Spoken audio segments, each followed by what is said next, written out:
ensemble capter des choses? Et est-ce qu'on se pose de bonnes questions? Est-ce qu'on sera capable d'impacter sur le domaine? C'est beaucoup plus ça l'intérêt. OK, donc avant de commencer, j'ai voulu un peu qu'on définisse, qu'on regarde un peu la transformation digitale au niveau de sa définition propre. Aujourd'hui, bon, on en parle beaucoup. Il n'y a pas d'entreprise qui ne parle pas de transformation digitale. Et très souvent, il convient de se poser la question, c'est quoi concrètement la transformation digitale? Donc, on le sait tous, hein, nous tous, je pense que globalement, les personnes connectées sont des ingénieurs. La transformation digitale, c'est globalement et en résumé l'intégration des technologies numériques dans tous les processus de l'entreprise.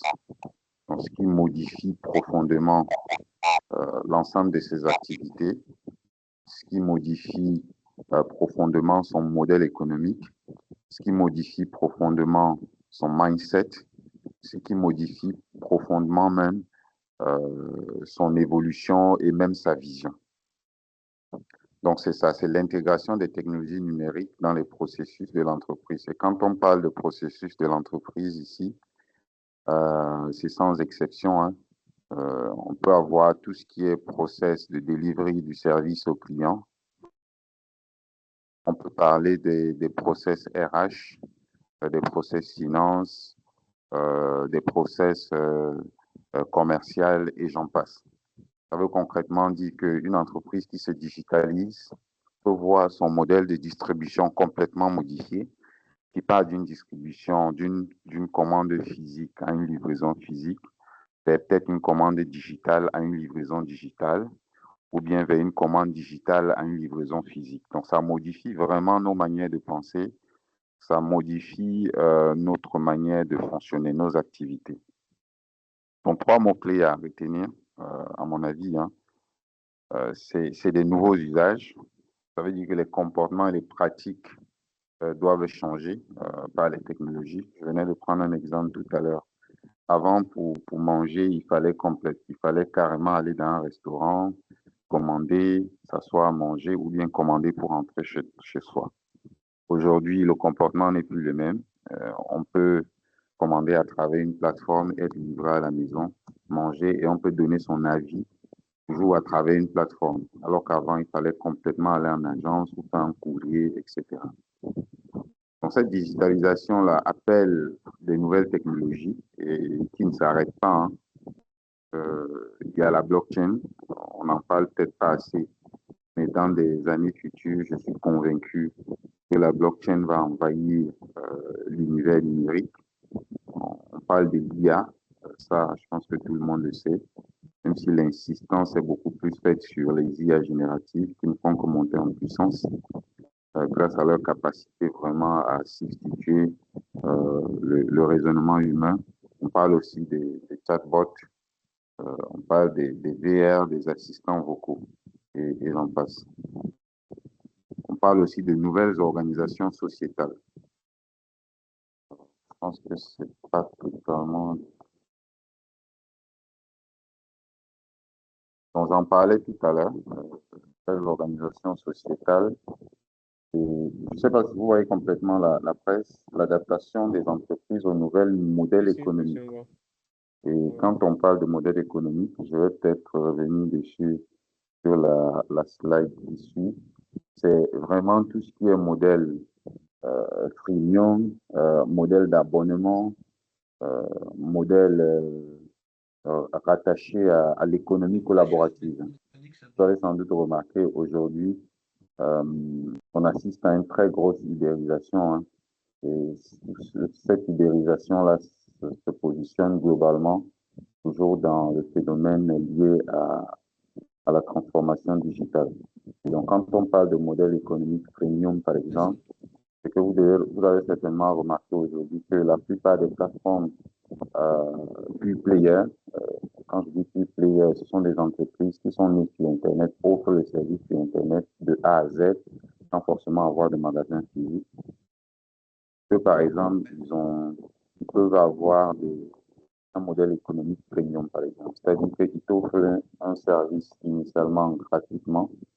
Et quand tu veux accéder à des des fonctionnalités supplémentaires, à mon avis, ils te proposent plutôt de payer. Tu as des modèles d'abonnement en ligne. Tu t'abonnes et puis tu profites du service, etc. Et puis tu as des modèles basés sur l'économie collaborative. Quelqu'un met en place une plateforme sur laquelle l'ensemble des personnes qui se connectent y trouvent un intérêt. Et derrière, il va utiliser la communauté pour faire, par exemple, du marketing ou bien pour faire du ciblage. Il va vendre la donnée pour pouvoir avoir des revenus. Donc, tous ces modèles économiques-là sont vraiment nés de la transformation digitale. Et ça résume vraiment ce que je disais. Ça change, ça modifie complètement l'activité, ça modifie les manières de penser, ça modifie les modèles économiques. Et ça, il faut vraiment en prendre conscience avant de... Alors, quelques dates clés quand même sur la transformation digitale. En août 1990, c'est où on a eu les premiers impacts numériques avec Facebook, Google, et toutes ces applications-là, Yahoo qui ont envahi Internet. En 2004, on a eu une accélération avec le Web 2.0. Et puis, depuis 2010, on est sur du Web.3 accéléré par tout ce qui est activation et intelligence artificielle. Donc, quand je parlais de nouveaux usages tout à l'heure, ici, on revient un peu sur quelques illustrations. Hein. Bon, je parle d'une nouvelle forme de consommation, achat en ligne, télétravail, les réseaux sociaux, par exemple. Au niveau des expériences, quand je parlais des services premium, premium, vous avez un service comme Spotify qui est free au départ, mais après, quand vous voulez d'autres options supplémentaires, c'est payant. Et bon, je reviens sur les technologies clés. Ce que va apporter principalement la blockchain, c'est vraiment la décentralisation euh, des systèmes numériques. Aujourd'hui, la plupart des systèmes sont complètement centralisés. Je pense que ça va révolutionner beaucoup le domaine bancaire aujourd'hui. On parle beaucoup de Bitcoin et autres. C'est basé sur la blockchain qui n'est rien d'autre qu'une base de données distribuée, constituée de blocs sur laquelle on fait entièrement confiance parce que chaque bloc est crypté, horodaté et personne ne peut modifier ces blocs-là. Donc, ce n'est sous l'autorité des personnes, mais on fait confiance vu le mécanisme de sécurité qui est déployé pour assurer cela. Donc, c'est à peu près ces éléments-là. Moi, je pensais qu'il était nécessaire qu'on les revoie avant de passer au contexte qui est beaucoup plus précis. En parlant du contexte, effectivement, on le sait tous, hein, le marché évolue très vite aujourd'hui. La concurrence aussi ne se fait pas attendre sur la quasi-totalité des secteurs. Je ne connais pas des secteurs aujourd'hui sur lesquels la concurrence est quasi inexistante. Et la mondialisation ne se fait pas attendre. Il n'y a plus de secrets technologiques pratiquement. Le monde est vraiment interconnecté. Tout le monde peut avoir la possibilité de tout savoir. Et donc, du coup, à côté, les exigences clients, eux aussi, grimpent et poussent dans les entreprises vraiment soucieuses de leur croissance à se réinventer. Vous le savez, hein, une entreprise qui vit, qui est pérenne, c'est une entreprise qui réussit minimalement à sécuriser son chiffre d'affaires ou alors à le faire évoluer. Quand on parle de sécuriser le chiffre d'affaires ou bien à le faire évoluer, ça revient à avoir la capacité de pouvoir retenir les clients qui sont recrutés et en recruter de nouveaux. Et pour retenir les clients qui sont déjà là et recruter les nouveaux, il faut être capable de satisfaire les clients. Et vu que les exigences des clients s'accroissent, la concurrence s'accroît, il faut se réinventer. Donc, on va peut-être, on le verra par la suite. Aujourd'hui, l'un des leviers pour se réinventer, justement, c'est à travers la digitalisation. Donc, globalement, les entreprises qui réussissent à s'en sortir, c'est celles qui sont clients-centrées. C'est-à-dire des clients, des entreprises qui fondent leur stratégie sur la satisfaction client, sur les besoins clients. Donc, autrement dit, ce sont celles qui mettent le client au cœur de toutes leurs stratégies, que ce soit d'innovation.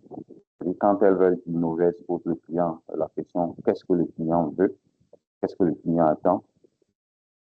Au niveau de la stratégie marketing, elles se posent la question, c'est quoi les offres que le client veut? Et là, on va aller vers la segmentation client ou bien l'hyper-personnalisation, c'est-à-dire réussir à offrir à chaque client de manière unique exactement ce qu'il veut en termes de service. Et puis, au niveau de l'innovation commerciale, on la centre aussi sur le client. Aujourd'hui, qu'est-ce que le client veut? Est-ce qu'il veut commander en ligne complètement et être livré chez lui, ou bien il veut être commandé en ligne, être livré au magasin, autant pour moi, etc. Et qu'est-ce qu'il veut au niveau de l'expérience client? Qu'est-ce qu'il attend? C'est ça, avoir une stratégie client-centrique. C'est vraiment réfléchir sur tous les domaines business de l'entreprise en mettant le besoin client au centre. Et l'une des approches aujourd'hui les plus utilisées, c'est le design thinking. C'est vraiment partie des besoins clients pour pouvoir définir les cycles d'innovation à mettre en place. Donc, j'ai parlé d'exigence client tout à l'heure. C'est ça aussi l'idée du point 3, hein. C'est que les clients sont de plus en plus attawad. Anytime, anywhere, any device. Ça veut dire quoi?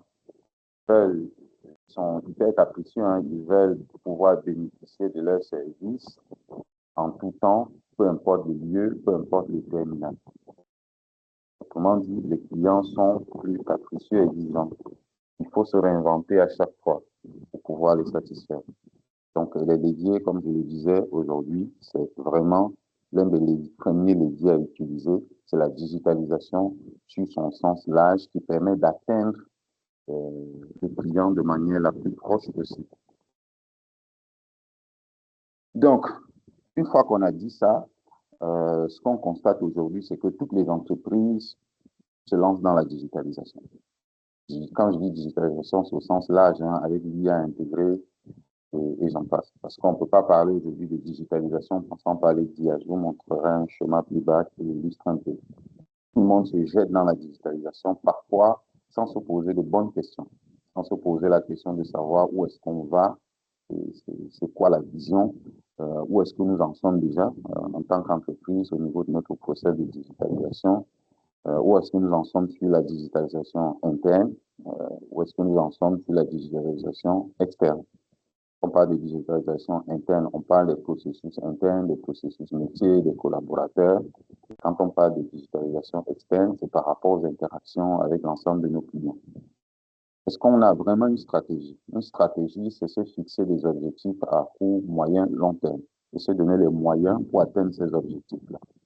Beaucoup d'entreprises se jettent sans forcément se poser cette question-là. Quelle est notre roadmap sur les 3 prochaines années? Comment s'y prendre? Est-ce qu'il faut acheter ou bien il faut faire nous-mêmes? Il s'agit de mettre en place un outil. Est-ce qu'il faut acheter ou bien s'il faut le faire nous-mêmes? C'est là où va entrer aussi très souvent les analyses de type make or buy. On va le faire nous-mêmes si, par exemple, l'outil qu'on veut mettre en place, bien le process qu'on veut digitaliser est assez stratégique pour l'entreprise. C'est une ressource rare pour l'entreprise sur laquelle elle veut miser pour gagner le marché. Et puis, on a des compétences internes pour le faire et j'en passe. Par contre, si c'est une ressource classique, connue sur le marché, peut-être qu'on va l'externaliser dans l'optique de réduire les coûts. Une entreprise, par exemple, qui veut fabriquer des téléphones, je ne vois pas la nécessité de fabriquer elle-même les mémoires. Parce que tout le monde, on peut en trouver sur le marché. Ce n'est pas là où va se trouver sa valeur ajoutée. Par contre, sur la partie design, interface graphique, interaction avec l'utilisateur, ça peut être la stratégie de l'entreprise de proposer quelque chose d'innovant. Et ça, on va le faire nous-mêmes. Donc, il y a tout un canevas pour l'analyse du back or buy, mais on se rend compte qu'aujourd'hui, on se jette très vite sans se poser ces questions-là. Quels sont les profils? Quelle est l'organisation qu'il faut? Très souvent, la question n'est pas posée. On y va, on identifie un truc, et puis, pop, on se jette, et après, on a des conséquences qui sont toujours pas intéressantes. Donc, après, se poser la question comment accompagner le changement. Un volet très, très négligé, malheureusement, mais essentiel. À mon avis, ça suit carrément la loi de Pareto du 20-80, c'est-à-dire que on doit normalement concentrer 20% de l'énergie sur les technologies et 80% sur la conduite du changement. Mais aujourd'hui, ce qu'on observe, c'est un peu le moins, c'est un peu l'inverse. C'est-à-dire qu'on achète de très grosses technologies, mais après, le changement ne suit pas, il n'y a pas d'adhérence, et puis ça devient des projets purement IT qui ont consommé du budget, mais qui ne créent vraiment pas de la valeur. Donc, enfin, quelles sont les technologies les plus adaptées pour l'entreprise et même pour l'environnement? C'est des questions qu'il faut se poser. Et on ne peut se les poser que si on a des bons profils, si on a des architectes, et j'en passe au sein de l'organisation qui vont permettre d'aider à faire ce choix-là. Donc, j'ai même déjà un peu embrayé sur cette partie des constats. Je vais passer dessus rapidement. Donc, beaucoup d'entreprises se jettent sans avoir une vision, une stratégie. La vision, c'est vraiment le rêve. Où est-ce que je vais aller? Pour une entreprise, par exemple, une entreprise du grand centre publicitaire comme Yango, elle peut peut-être donner la vision d'être l'appli sur laquelle les personnes devront trouver du besoin à tout ce qu'ils veulent dans la vie. Ils ont commencé à intégrer les restaurants et autres. Peut-être qu'ils vont multiplier avec d'autres services capitaux, pharmacie et autres, pour que finalement ça devienne une super app sur laquelle l'utilisateur se sent à l'aise et est capable de faire tout de tout ça. Ça peut être une vision. D'accord? Quand on se définit cette vision-là, on met en place une stratégie. Je l'ai dit tout à l'heure, la stratégie, vous pouvez la voir rapidement comme se fixer des objectifs moyen, court, moyen, long terme pour atteindre euh, une vision. Donc, ce qu'on observe aussi, c'est que beaucoup d'entreprises copient juste la concurrence, hein, sans se poser la question même de savoir est-ce que mon SI est adapté à ça, ou bien sans se poser la question de savoir comment ça s'inscrit dans ma stratégie globale. Encore que beaucoup n'ont pas de stratégie. Donc, je l'ai dit, hein, beaucoup investissent sur les technos sans forcément avoir de la cohérence avec les dettes techniques existantes et sans penser même à la conduite du changement. Donc, on constate aussi parfois que cette mission est déléguée complètement à la DSI. Ça pose la question d'organisation. Est-ce que la DSI à elle seule peut porter la transformation digitale? Je dirais tout de suite non. Donc, il faut réussir avec cette évolution-là à mettre en place une organisation qui évite de se marcher dessus et qui permette d'atteindre les objectifs stratégiques. Encore une fois, tout partira de la vision et des objectifs stratégiques qui vont être mis en place. Donc, la question de l'organisation, finalement, ce qu'on constate, c'est qu'elle intervient un peu à la fin, quand on a déjà des, des, collaborateurs qui se marchent dessus, quand les rôles ne sont pas bien délimités, on se rend compte que les mêmes projets sont lancés dans plusieurs directions différentes. Et pourtant, c'est les mêmes projets. Quand on se rend compte que le silo a atteint son paroxysme, c'est là où on se pose la question de l'organisation. Que celles qui font l'effort, celles des entreprises qui font l'effort, tout de suite, elles disent oui, je vais me lancer dans la transformation digitale, je vais créer une direction digitale. Mais c'est quoi le lien entre la direction digitale et la DSI anciennement existante? Quelles sont les limites? Quels sont les rôles et responsabilités? Qui fait quoi? C'est quoi le niveau d'interaction? Ça, très souvent, c'est pas clair. À côté, parfois, on a aussi une direction data IA, qui fait elle aussi du développement, qui fait de la digitalisation. Donc, vraiment, il faut réussir au sein de ces trois directions-là, qui ont vu le jour avec la transformation numérique. Donc, la DSI, elle était déjà là, la direction digitale, la direction data IA. Il faut vraiment réussir à faire un ratio sur ces différentes directions-là en termes de mission, responsabilité, rôle, pour permettre à l'ensemble des trois de fonctionner efficacement et de créer plus de la valeur. Sinon, on va se retrouver en train de se marcher dessus, faire les mêmes projets et générer des tensions internes. Donc, et enfin, je l'ai dit, hein, le recrutement des architectes est très souvent négligé. Les gens, très vite, ils veulent des développeurs, ils veulent des data ingénieurs, mais ils se disent l'architecte, c'est nice to have. Et pourtant, c'est très important. Qui veut aller trop vite parfois peut se retrouver coincé en chemin. C'est un peu comme faire une maison sans faire de plan. On va être obligé à un moment donné de casser un mur et de le refaire parce que initialement on l'avait pas pensé, on n'avait pas une vision, on n'avait pas une stratégie. Les architectes, pour moi, c'est pas des nice to have. Il faut les avoir parce que c'est eux qui vont dessiner le chemin. Voilà. Avant peut-être d'aborder ce que j'appelle les étapes à suivre, une transformation digitale réussie, sans toutefois entrer dans les détails.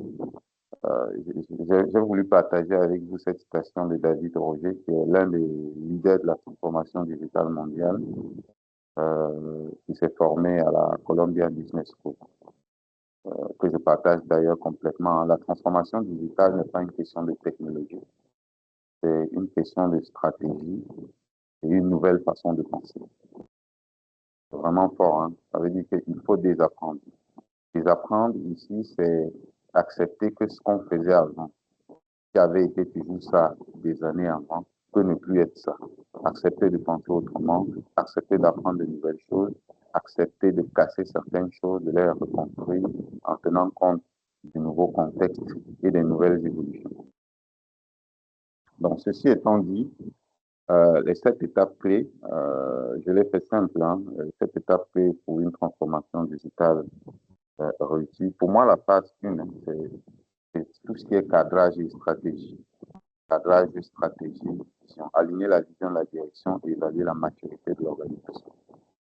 C'est pas tout le monde qui peut lancer tout de suite sa transformation digitale. Et si on ne fait pas cette étape 1, de cadrage et de stratégie, on peut se pointer. Alors, qu'est-ce qu'on met vraiment dans cette étape 1-là? C'est que la transformation digitale ne doit pas être un projet d'une direction. Ça ne doit pas être un projet peut-être DSI ou un projet direction digitale, non. Ça doit découler de l'exécutif. Le sponsoring de l'exécutif est indispensable.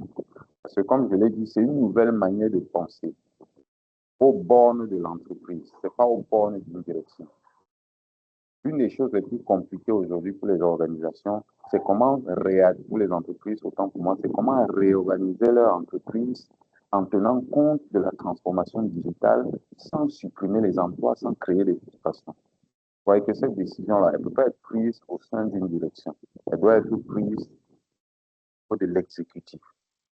Elle doit être prise au niveau de l'exécutif. C'est pour ça que ça doit découler du cadre de référence de l'entreprise. Et quand je parle de cadre de référence de l'entreprise, c'est la vision, les missions et les valeurs de l'entreprise. Donc, ça ne doit pas être un projet IT, c'est un projet d'entreprise. Il doit être impulsé par le CODI qui donne la vision, qui définit la vision et les ambitions de manière très transparente. Une fois que c'est fait, on peut définir le cadre, hein, le pourquoi de cette transformation digitale, avant même d'arriver au choix des objectifs. Donc, pour ce faire, il faudra définir déjà les objectifs d'affaires. C'est pour conquérir quel marché, c'est pour réduire quel coût, c'est pour protéger quelle part de marché. On en a un peu parlé au niveau de l'introduction. Donc, il faudra briser les silos organisationnels. Je reviens dessus, c'est une nouvelle manière de faire, c'est une nouvelle manière de penser. Il faut accepter que certaines directions qui existent se renomment ou n'existent plus ou bien fusionnent. Ça, c'est souvent très difficile à comprendre parce qu'il faut gérer les intérêts personnels des uns et des autres. Et ça, c'est pas souvent facile à gagner. Il faut définir une gouvernance. C'est un très, très gros mot, hein. 2 heures de temps, 3 heures ne suffiraient pas pour parler de manière explicite de la gouvernance. Mais pour résumer, la gouvernance, c'est pas multiplier des réunions, hein. C'est se poser déjà la question, quels sont nos assets, que ce soit des assets digitaux, des assets data, des ressources humaines, d'accord? Se poser les questions, quels sont ces assets-là? Une fois qu'on a identifié l'ensemble des assets, on se pose la question, qui fait quoi? Fait quoi? Et quand la question de qui fait quoi sur ces assets est définie, la question du comment. Et puis, comment on assure la communication. Vraiment, la communication vient à la fin. Qui prend les décisions? C'est vraiment ça la gouvernance. En d'autres termes, si on prend un exemple comme la data au bord d'une entreprise, la gouvernance de la data revient à se poser la question, c'est quoi nos assets data en termes d'infrastructure, en termes de technologie, en termes de données, en termes de diversité de données, en termes de volume de données. C'est quoi notre modèle de données aujourd'hui? Ça aussi, c'est un asset, c'est un choix Ensuite, qui sont les acteurs qui interviennent sur la data?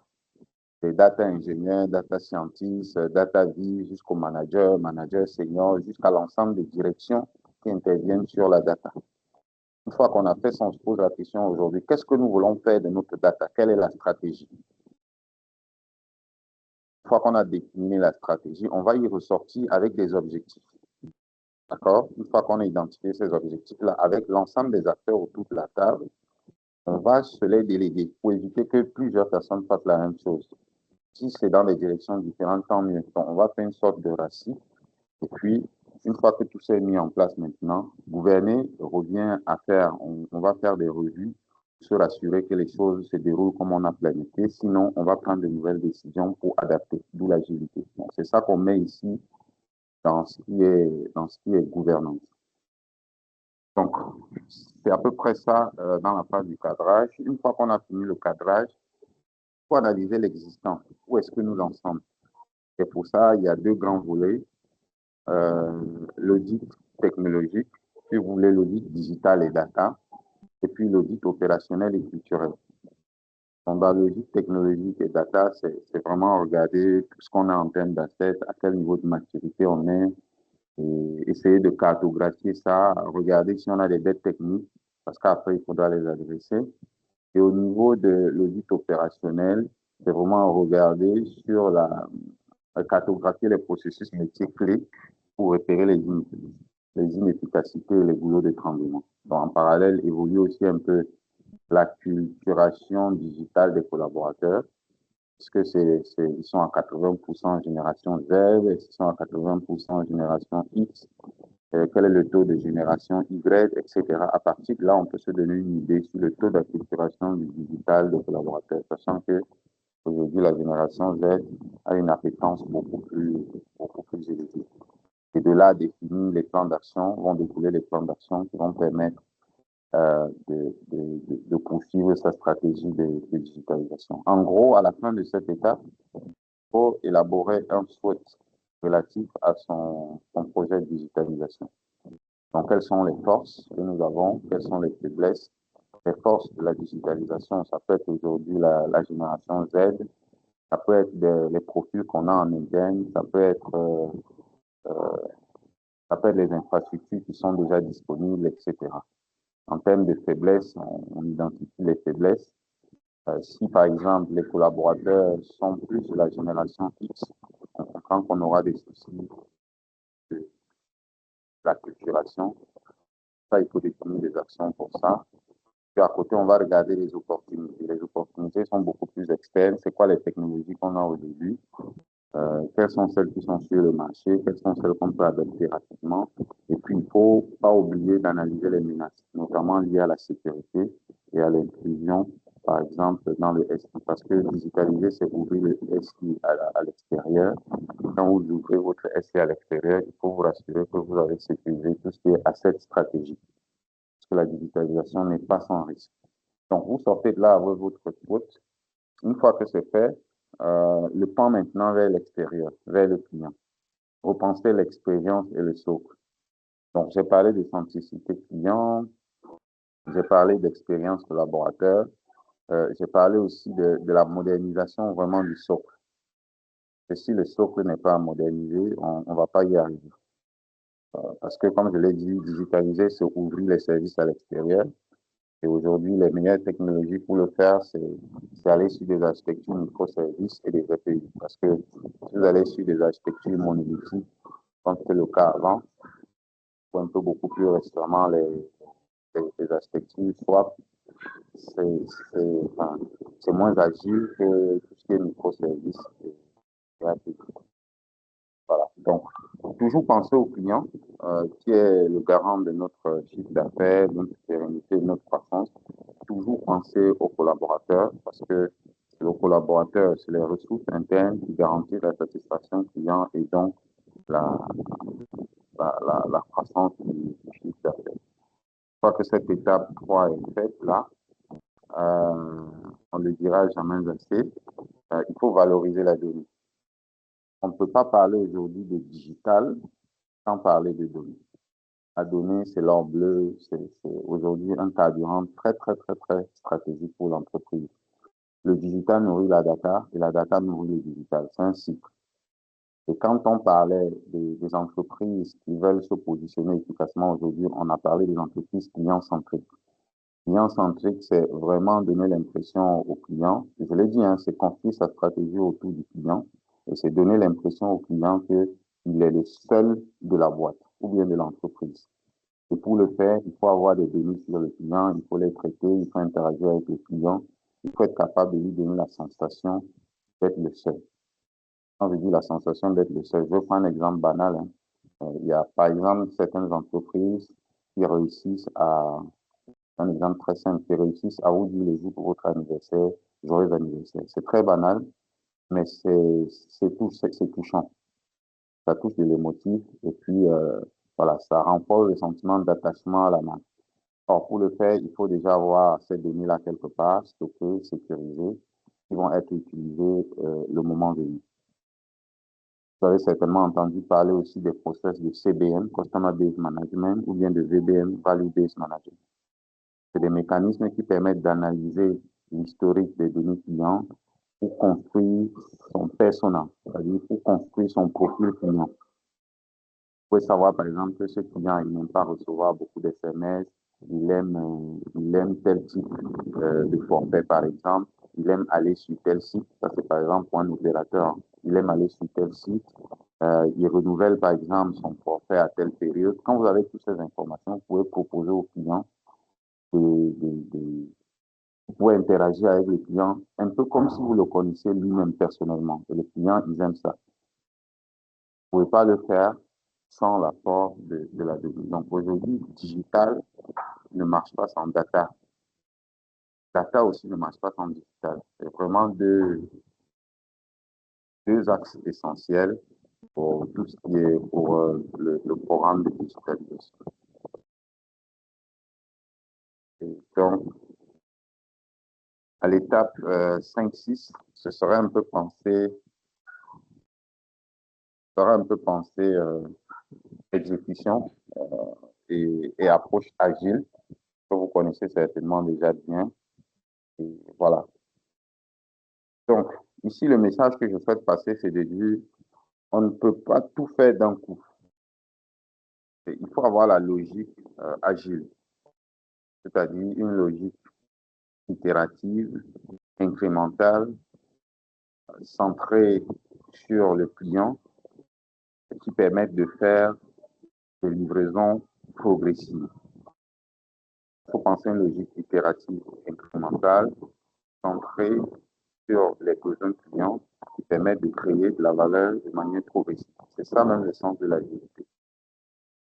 Donc, on veut mettre en place notre programme de transformation digitale. C'est pas la peine tout de suite de dire ouais, je veux 100 serveurs. C'est pas la peine tout de suite de dire non, je veux toutes les technologies possibles dans mon écosystème.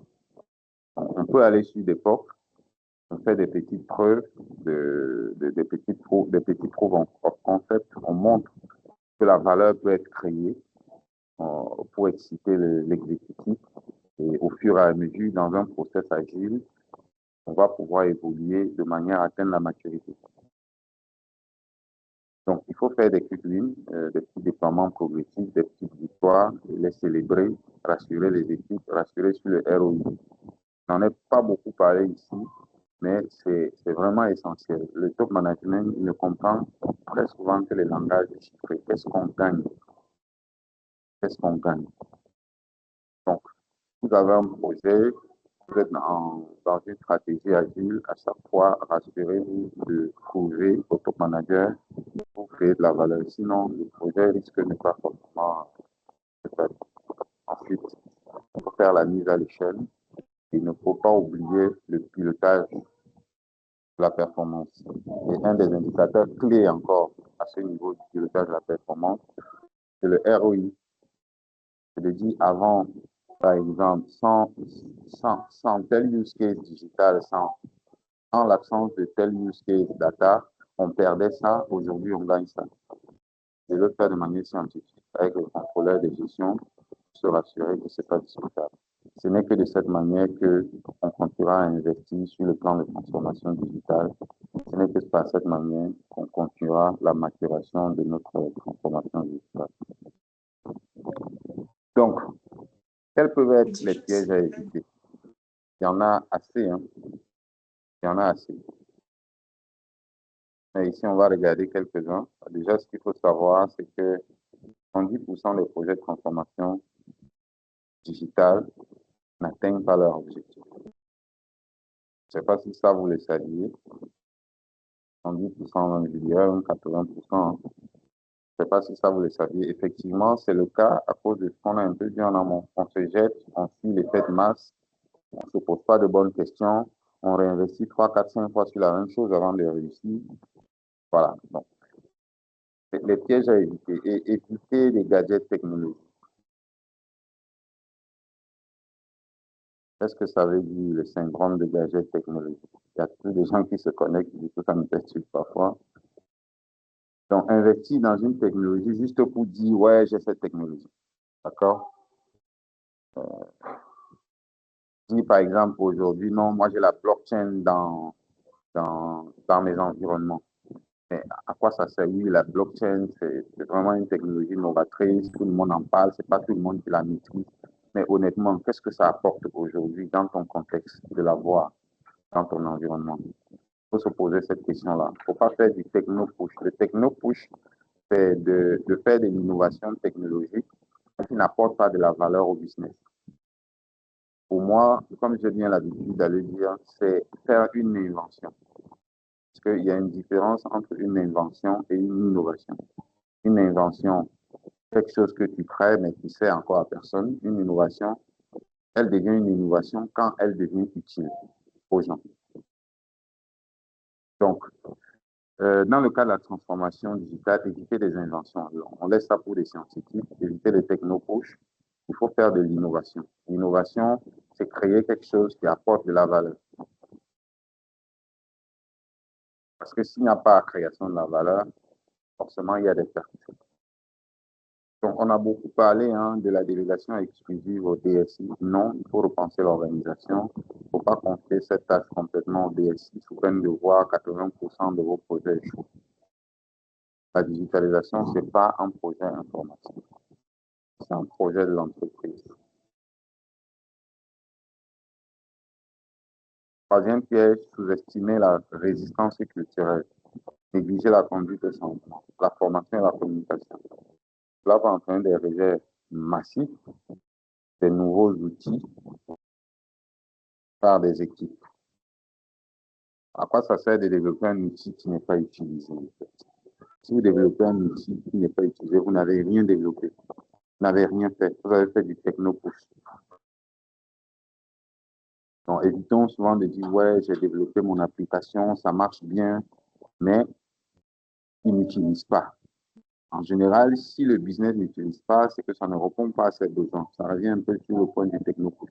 Soit ça ne répond pas à ses besoins, soit on ne l'a pas suffisamment accompagné sur le point de la résistance culturelle ou bien de la conduite du changement. Il faut vraiment accompagner le client from scratch. Ne pas supposer qu'il y a des choses qu'il doit connaître. Parce qu'à la fin, si le projet ou bien l'outil n'est pas utilisé, voilà, la digitalisation n'a pas réussi, tout simplement. Et c'est de la faute de ceux qui font la digitalisation. C'est pour ça que je disais tout à l'heure, pour moi, on doit investir dans la conduite du changement. Si ce n'est pas autant que dans les technologies, peut-être plus. Formation, accompagnement, acculturation, animation, jeux concours, tout ça, c'est des choses qui peuvent aider vraiment à rendre son projet utile. Donc, le troisième piège, c'est éviter de maintenir le fonctionnement en silo. Ce qu'on parle de digitalisation, on remet à plat tous les processus de l'entreprise. Une entreprise n'est faite que de processus, en fait. Les projets viennent en créer de nouveaux processus ou bien viennent enrichir les processus existants. Et quand on parle de la digitalisation, en gros, c'est de la digitalisation des processus.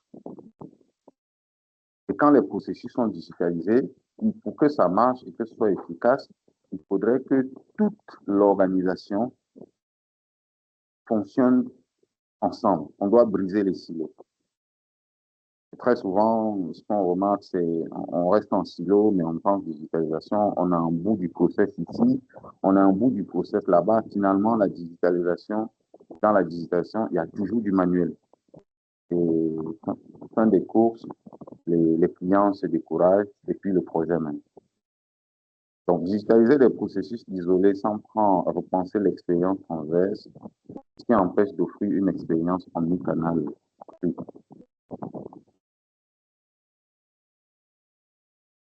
Donc, je reviens un peu ici sur la répartition des budgets.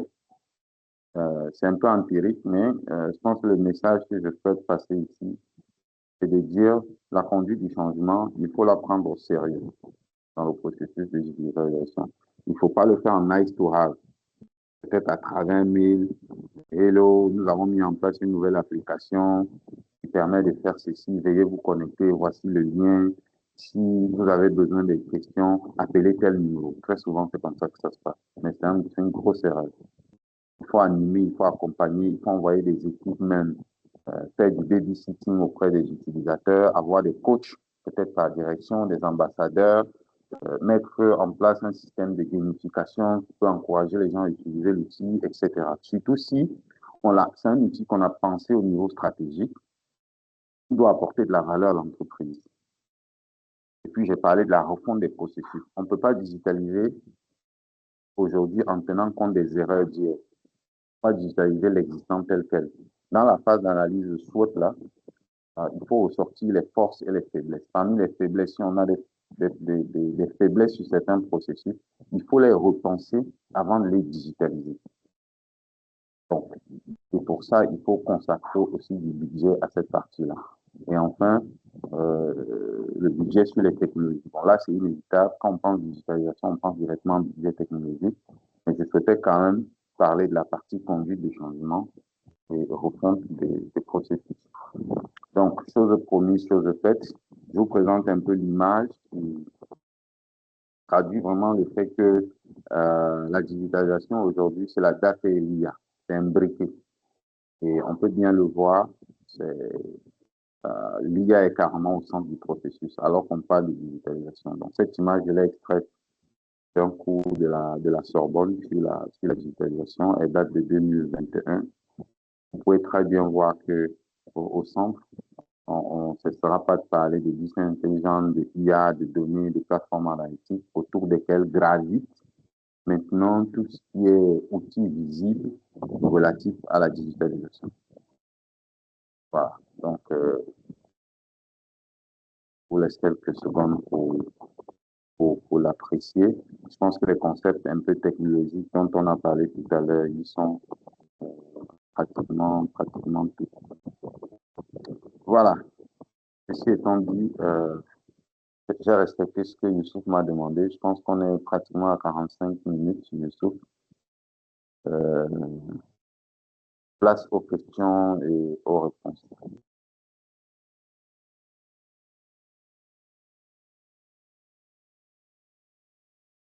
Et allô?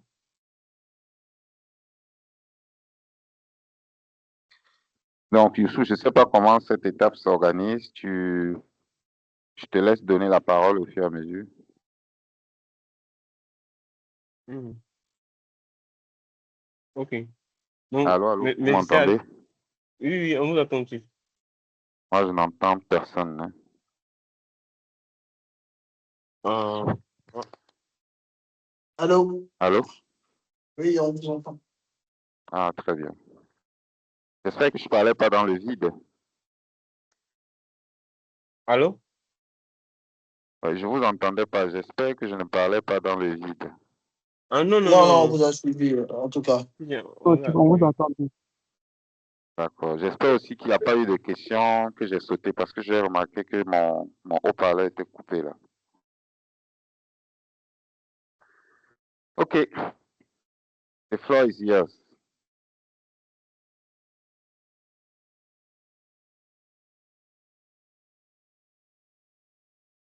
Bon, c'est trop clair. Couture? Allô?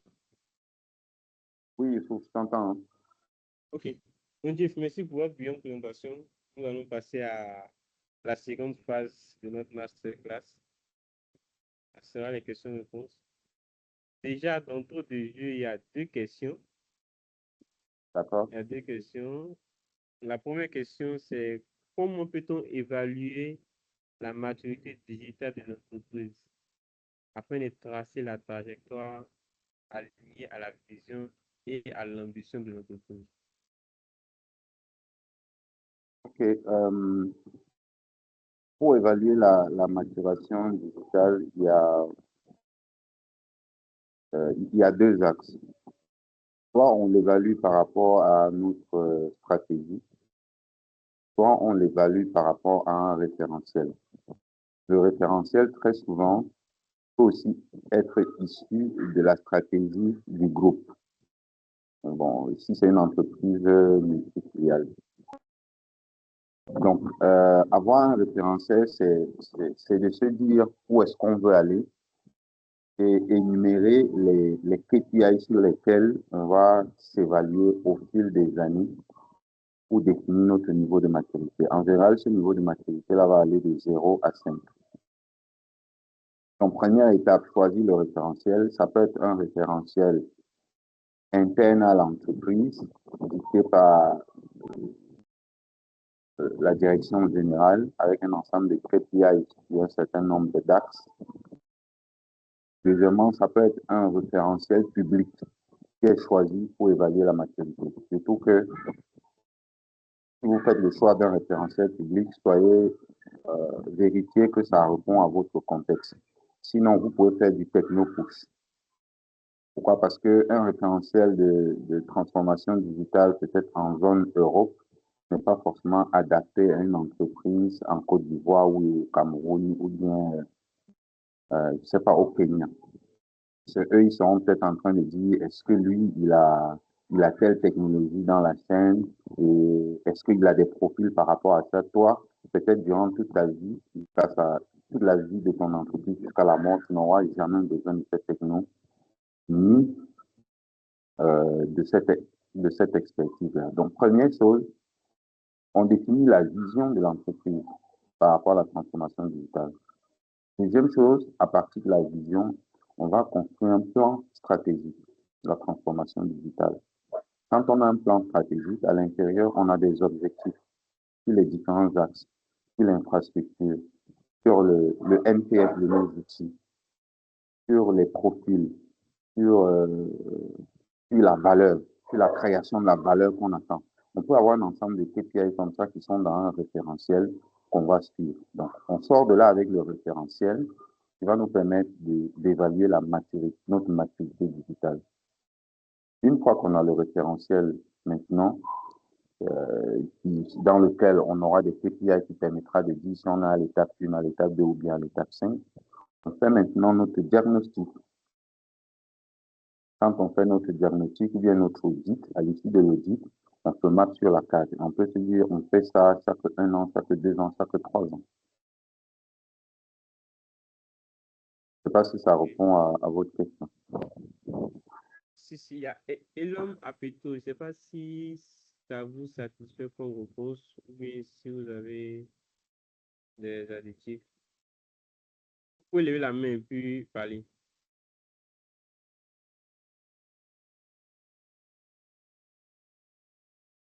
Donc, facile encore là. Facile. Okay. Pour ceux qui ont des questions, vous pouvez lever la main. Maintenant, si vous ne pouvez pas parler par les micros, vous pouvez aussi écrire dans les chats. On va reporter la question. Objectif, merci pour votre réponse. Pour la deuxième question, quel est le rôle d'un architecte dans la digitalisation? Et également, quelle qualité il doit avoir? C'est une excellente question, celle-là. J'en ai un peu parlé du rôle de l'architecte. En fait, l'architecte, c'est celui qui voit plus loin qu'aujourd'hui. C'est celui qui voit plus loin qu'aujourd'hui. C'est celui qui va dessiner le chemin à suivre. C'est celui qui va faire les choix. Parce que lui, il voit plus loin, il fera les choix adéquats. C'est un peu comme dans le cadre de la construction d'une maison. On n'avait qu'à faire la comparaison entre celui qui construit sa maison directement par un maçon et celui qui construit sa maison en faisant appel au service d'un architecte. L'architecte va venir te dire, bon, cette maison, quand j'analyse cette zone, voici la direction du vent.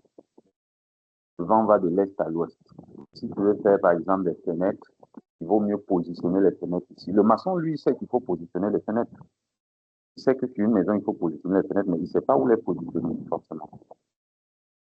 Donc, l'architecte va dire, OK, pour ta maison, il faut mieux mettre les fenêtres de cette mur, parce qu'en mettant les fenêtres sur mur, c'est signe d'avoir toujours de l'aération et du vent frais pendant toute la période de l'année. Le maçon, lui, qu'est-ce qu'il va faire? Il va mettre les fenêtres parce qu'il sait qu'une maison, ça demande une fenêtre. Dans la nature de la fenêtre, il ne se pose pas trop de questions. Lui, il a la main dans le ciment. Il veut juste mettre une fenêtre. Sauf que la fenêtre, il va mal la positionner. Peut-être sa fenêtre, il l'a positionnée en saison de pluie, ce qui fait que le vent passait, il n'y a pas de souci. Mais sauf qu'en saison sèche, le vent ne passera plus. Qu'est-ce qu'il va falloir faire? On sera obligé d'acheter une climatisation. Et quand on va acheter la climatisation, qu'est-ce qui va se passer? Il faudra payer des frais d'électricité chaque année. Il faut dépanner. Quand les OPEX relatifs à la climatisation vont augmenter et seront plus supportables par l'entreprise, qu'est-ce que l'entreprise va vouloir faire? Elle va vouloir détruire la maison et la reconstruire selon les normes. Mais pourquoi ne l'avoir pas fait dès le début? Le rôle d'un architecte. Ça en va de même pour les architectes SI, les architectes data. Il faut penser avant de réaliser. C'est ça le rôle de l'architecte. Parce que le développeur ne peut pas faire les deux. Le développeur, il est plus concentré sur la réalisation. Il veut voir le bâtiment monter. Quand le bâtiment monte, il est content. Il a réalisé. Est-ce que le bâtiment va suivre? Est-ce qu'il sera périn? Est-ce qu'il sera maintenable? Il se pose très peu cette question-là. C'est ça le rôle d'un architecte logiciel. L'architecte logiciel, l'architecte en digitalisation ou data ou tout ce que vous voulez. Quand vous allez vouloir lancer un projet d'un outil digital, il va se poser la question, ça va servir à quoi? Ça va fonctionner comment? Quels sont les SI qui vont interagir? Quels sont les SI qui vont interagir avec quel SI en interne? Quelle est la technologie que cette solution-là va embarquer? Est-ce que ça cadre avec les technologies à venir? Parce que tu peux avoir 5 technologies qui font la même chose. Le développeur, il va choisir la technologie qu'il maîtrise le plus. Mais est-ce que ça sert vraiment les intérêts de l'entreprise? Très souvent, non. Hein? C'est l'architecte qui va dire non, allons plutôt vers telle technologie au lieu de celle-ci parce que lui, il voit vision stratégique. S'il y a des personnes qui n'ont pas de la compétence dessus, il faudra les former, il faudra les accompagner. Peu de dire allons vite, allons avec telle technologie parce que Youssouf la maîtrise mieux, sauf que Youssouf n'est pas éternel dans la boîte. Sauf que ça ne cadre pas avec la stratégie. C'est pour ça que je vous ai dit au départ, il faut toujours avoir une stratégie. Il faut savoir où on va. Si on ne sait pas où on va poser des petites briques, après on sera obligé de les détruire. Tous les 70% de projets qui échouent. Donc, il faut avoir un architecte pour penser, pour designer et pour garantir l'avenir de notre transformation digitale. Pour ajouter à la question, est-ce qu'on se dit qu'on a besoin d'un architecte IT ou bien on a besoin d'un architecte entreprise également? Très bien. On a besoin de tous les architectes avec un architecte fonctionnel pour clôturer la base.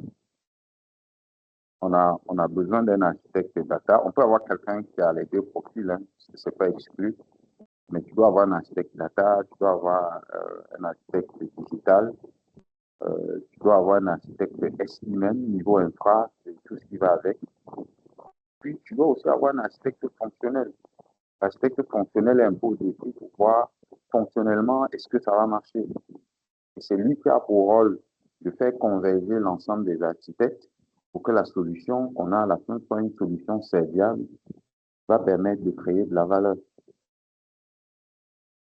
Ok. Il faut avoir des architectes par domaine. Si vous avez la chance d'en avoir un qui a fait le tour, tant mieux. Et c'est ces profils-là, souvent, qui ont la capacité d'être des architectes fonctionnels. Ok, je vois. Et Fabio Romaric, vous avez la parole.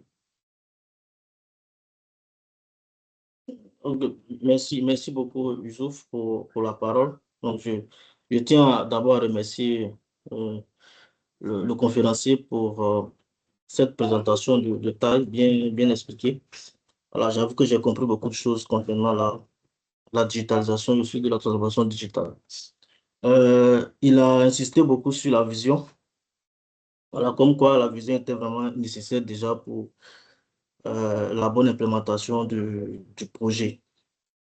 Mais moi, j'ai une question à ce niveau-là.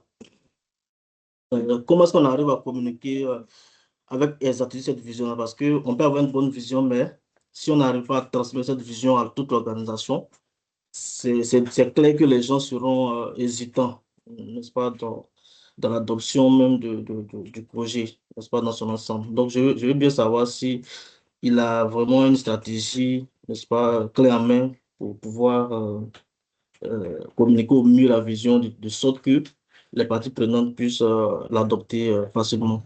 Et j'ai aussi une autre question, justement, sur est-ce qu'il y a un indicateur, je veux dire, est-ce qu'il y a un seuil, est-ce qu'il y a un seuil auquel on peut se prêter pour voir si une entreprise est dans la bonne marche en termes de digitalisation? Est-ce qu'il peut nous donner des indicateurs sur lesquels on peut nous orienter sur je veux dire, sur l'évolution de la digitalisation d'une entreprise?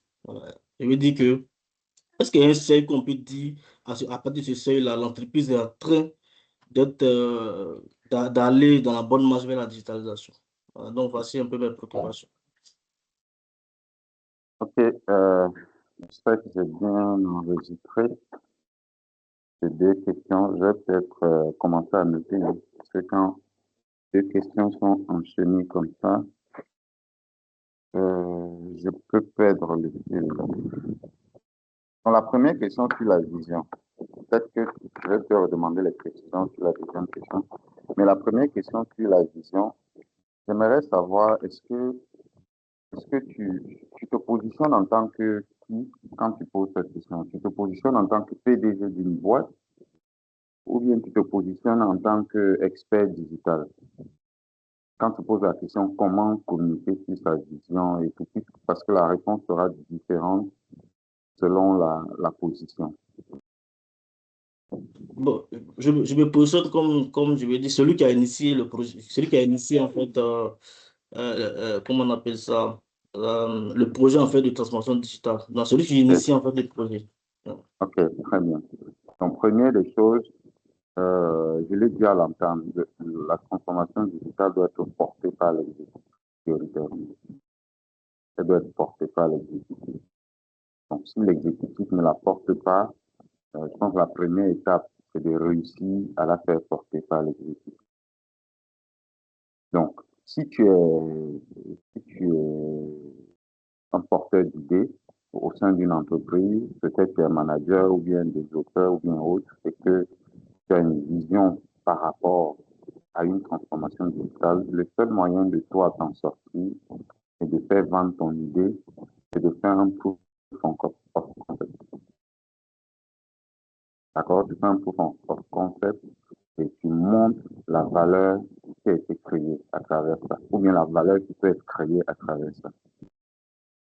Ça veut dire quoi? Ça veut dire que si tu veux, par exemple, que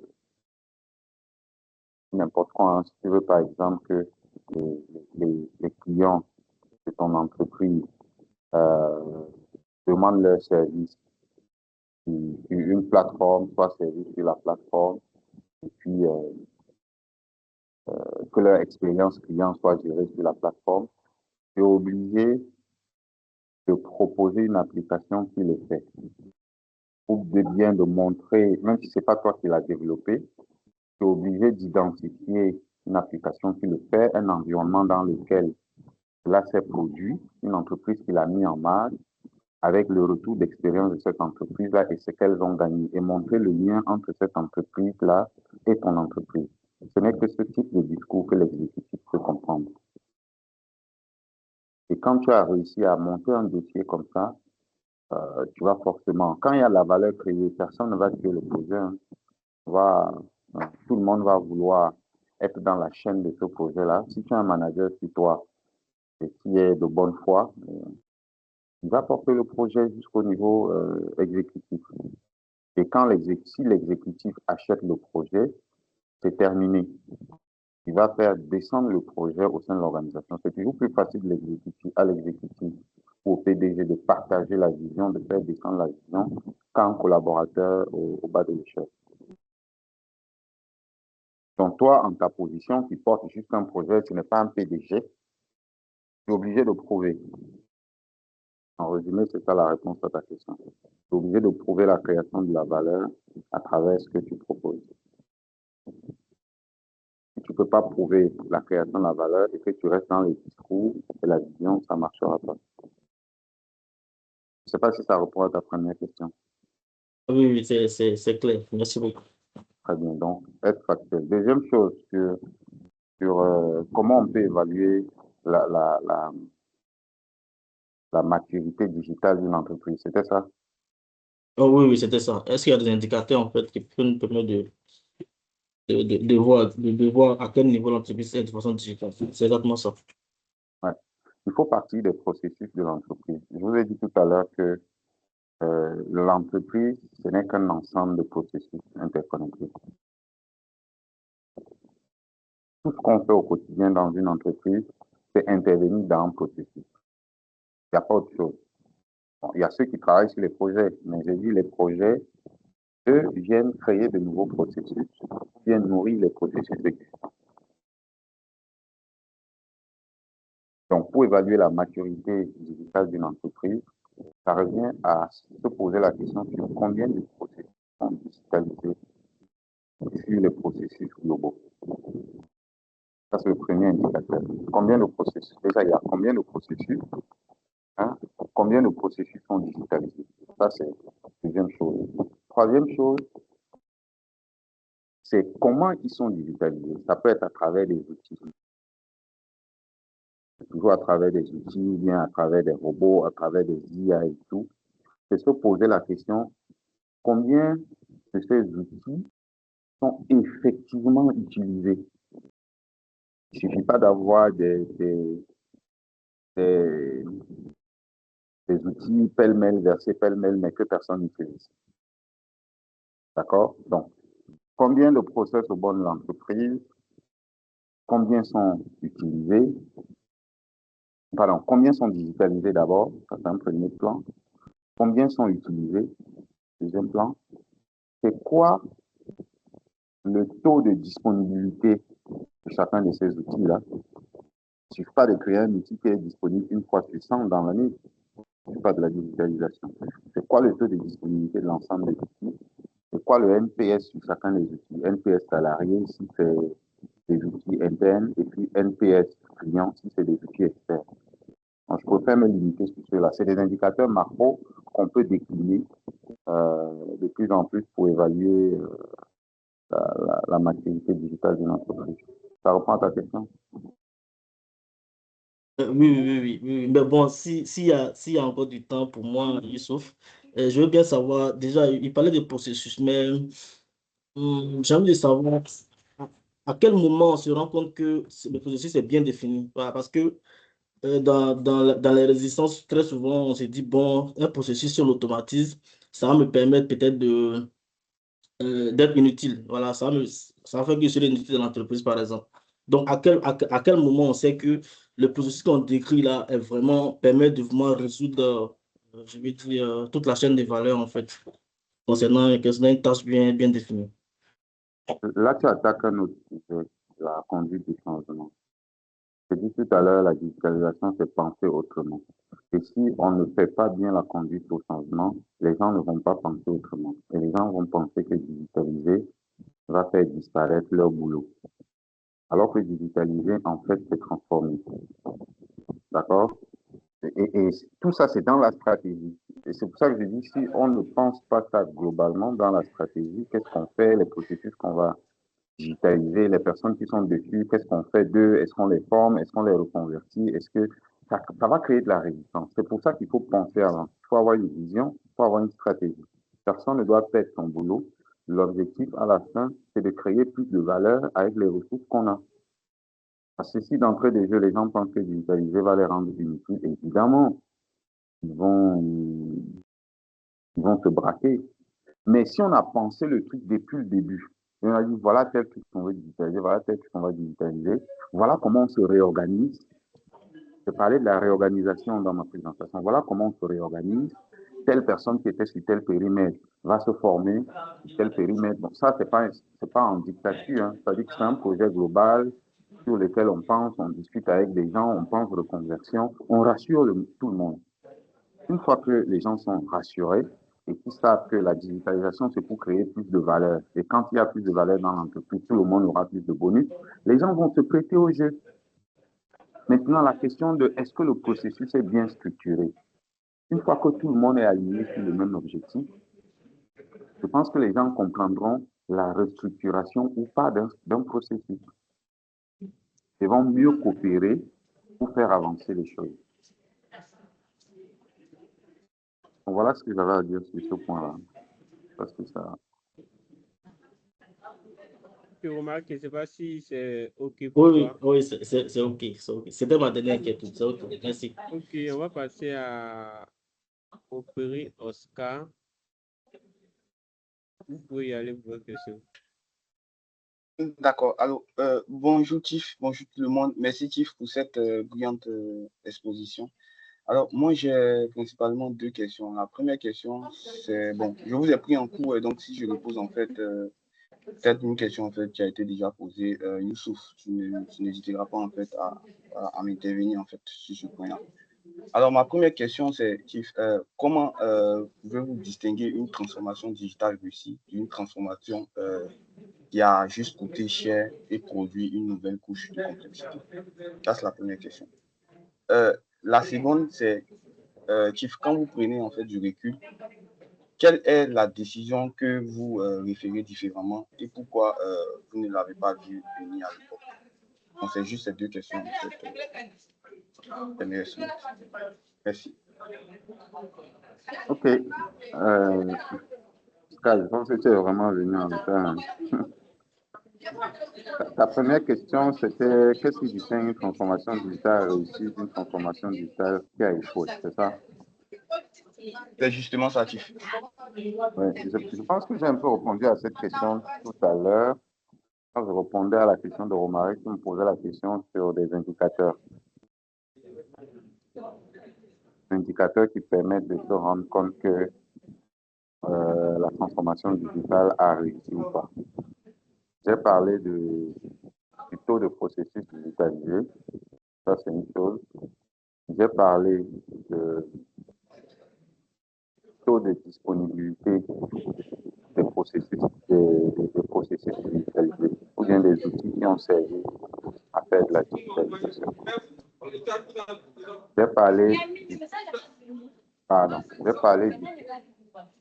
Quelqu'un peut couper il y a quelqu'un qui, je ne sais pas qui a son micro ouvert, mais si tu peux fermer ton micro, voilà. Donc, j'ai parlé du taux d'utilisation des outils mis en place. J'ai parlé du NPS. Si tu as développé, tu as digitalisé, tu as développé des processus, tu as mis de l'IA, tu as fait de la robotisation et que personne n'utilise, c'est une utilisation échouée. Si tu as mis des robots RPA, tu as mis de l'IA, des modèles IA qui ne tournent jamais, qui tournent une fois sur 5, les gens sont obligés de refaire la même chose manuellement, avec des applications qui ont un taux de disponibilité de, je ne sais pas, 50%, où les utilisateurs peinent à se connecter pour faire ce qu'ils doivent faire, c'est une digitalisation échouée. Enfin, il faut regarder les choses de l'œil du client. C'est quoi le NPS client sur l'ensemble des outils mis en place, sur l'ensemble des process digitalisés? Il faut évaluer ça, le NPS, pour voir que pensent les clients des solutions qui ont été mises en place. Si le NPS est négatif, c'est que c'est une digitalisation, il faut la repenser. C'est bon pour toi, Oscar? Donc, je reprends. Nombre de processus total, il faut regarder taux de digitalisation. Si tu es par exemple un taux de digitalisation de 10%, de 20%, elle est basse. Si tu es à partir de 50%, ça commence à être intéressant. Maintenant, une fois que tu as digitalisé, c'est quoi le taux de disponibilité de tes outils de digitalisation? Si tu as un taux de disponibilité inférieur à 99%, c'est un problème, un gros problème. C'est même un échec global. Ça veut dire qu'il fallait peut-être rester avant tel qu'on est. Parce que si on digitalise et qu'on est bloqué, c'est mort. C'est là où je reviens sur un point où tu vas peut-être évoquer dans la présentation, la résilience. C'est un piège à éviter. Il ne faut pas digitaliser et tout casser. Si je prends l'exemple du domaine telco, quand on digitalise, il faut toujours quand même avoir un peu de l'USSD à côté. Parce que ce n'est pas toutes les zones géographiques, par exemple, qui sont couvertes par l'USSD, par la data. Donc, il faut que les outils là soient disponibles à 99, au moins 5%. Parce que sinon, tu vas bloquer l'activité et ça fait très mal le taux de disponibilité. Ça fait très mal. Surtout si on n'a pas un backup. Et enfin, regardez le NPS. C'est un sondage. Le NPS, c'est un sondage qui permet aux clients de donner leur appréciation ou bien leur niveau de recommandation par rapport à une solution ou un service. À partir de là, tu vas mesurer la réussite de ta transformation digitale. C'est bon, Oscar? Oui, Tiff, merci, je suis bien servi. Ok. Ok, merci Tiff. On a parlé également de la conduite du changement. Est-ce qu'aujourd'hui, il y a des techniques ou bien des manières pour pouvoir gérer la résistance au changement? C'est vrai, si vous avez parlé de l'onboarding, impliquer les parties prenantes au départ du projet, est-ce qu'il y a d'autres techniques qui permettent aujourd'hui de gérer la résistance au changement? La gestion du changement, c'est tout un art. Hein.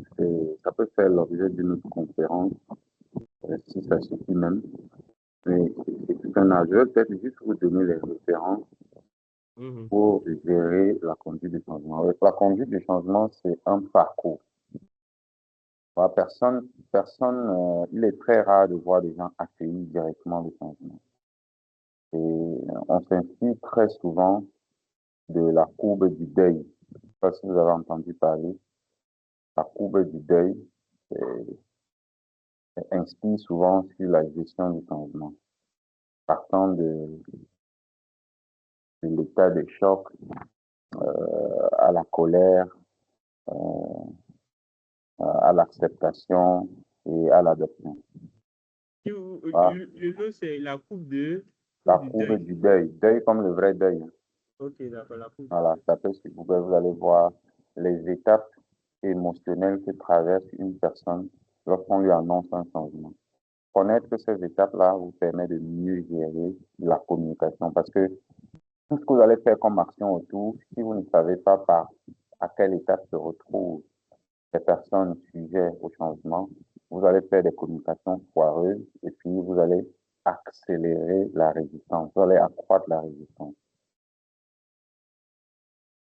Donc, regardez ça, mais globalement, ce que les gens énumèrent plus, hein, c'est communication, mais communiquer comment?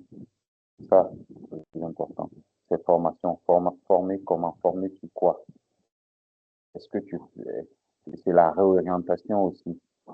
Comment réorienter? Est-ce qu'on s'appuie sur ce que veut la ressource ou bien on lui explique l'intérêt de le réorienter là où on veut le réorienter? Tout ça, c'est des stratégies, c'est vraiment de la gestion des ressources humaines. Et il n'y a pas de formule magique, tout dépend du contexte et des personnes aussi. Tout dépend du contexte, tout dépend de la culture, très souvent aussi. Toujours est-il que la courbe du deuil, elle est relative à une personne. très souvent, peu importe sa culture. Donc, la connaître va permettre d'adapter ta conduite de changement de manière à la faire réussir.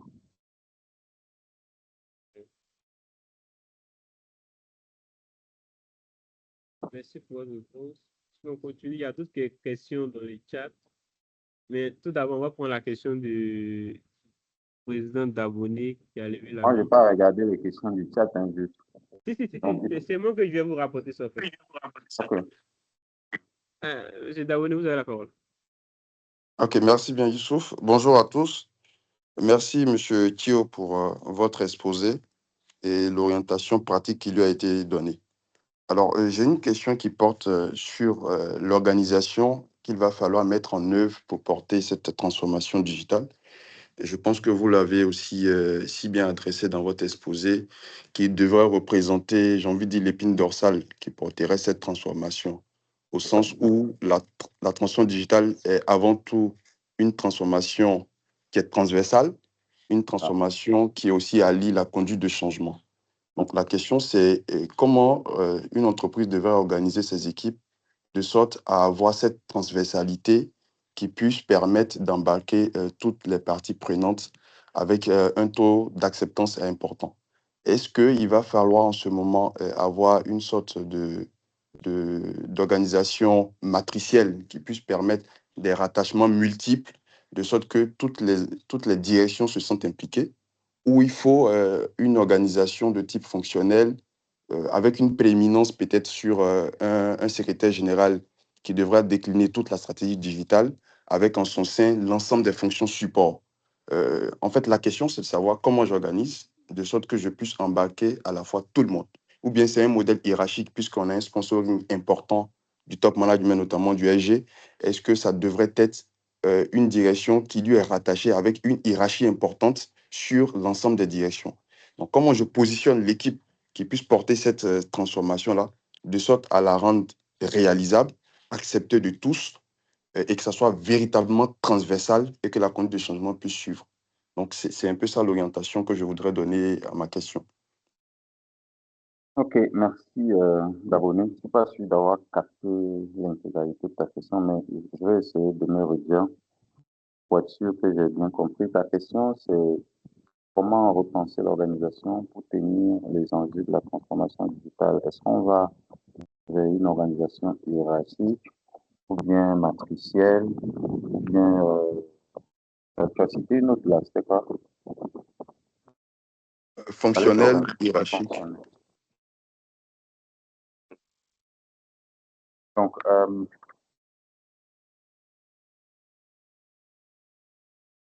j'ai envie de dire, il n'y a pas d'organisation, pour moi, il n'y a pas d'organisation spécifique pour adopter. Pour moi, le tout se joue avant tout dans la gouvernance. Parce que de toutes les formes d'organisation que tu cites aujourd'hui, toutes ont des avantages, toutes ont des inconvénients. Par exemple, tu as cité une forme d'organisation tout à l'heure où il y a des doubles rattachements importants. Parce qu'effectivement, les gens, les entreprises ont été tentées à faire ce double rattachement-là. Moi-même, j'ai été dans des entreprises où effectivement il y avait ce double rattachement. Et je peux vous dire que ce double rattachement-là avait comme conséquence la frustration des équipes. Qui ne sait pas vraiment à quel chef rendre compte, parce qu'au final, voilà, il est rattaché à 1 million de personnes à la fois, chacun veut avoir la priorité et ça devient compliqué. Surtout si la stratégie n'a pas été déclinée depuis le haut.